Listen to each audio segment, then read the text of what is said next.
President of the Federal Republic of Germany, Dr. Steinmeier, Mayor of Berlin, Minister for Culture and Media, Dr. Monika Grütters, Director of the Humboldt Forum, Professor Dagalo, ladies and gentlemen, good afternoon, actually good morning-ish, it's almost afternoon.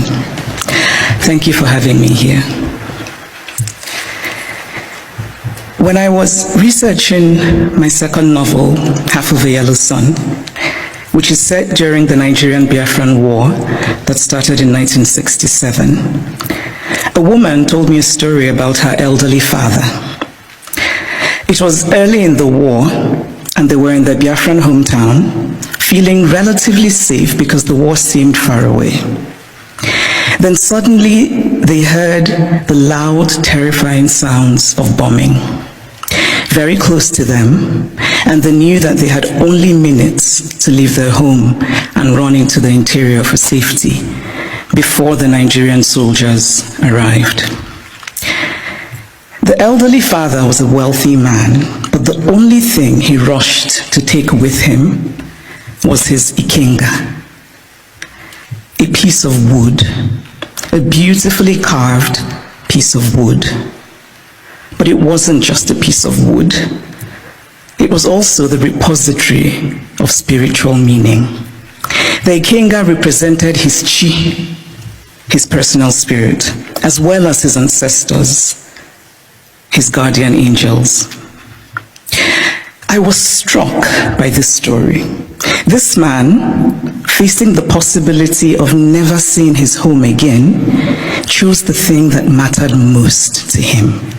Of course, he cared about his material possessions, but he believed that those could eventually be replaced, while his ikenga was irreplaceable.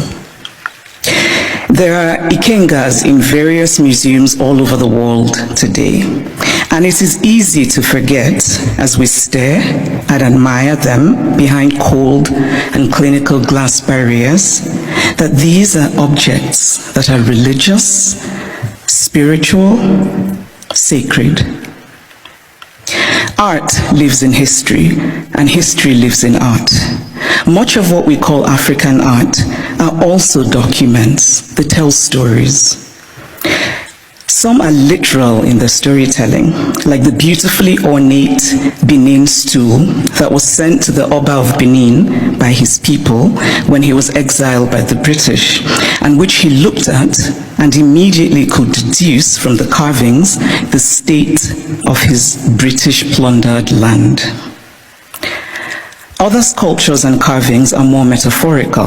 They speak to the dignity of a people, to their worldview, to their aspirations.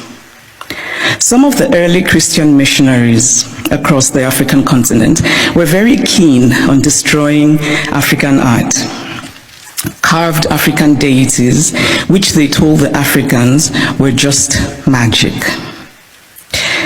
I cannot help but wryly wonder what could be more magical than the story of a man who dies and then magically rises again, a man who also manages to magically give his body as bread.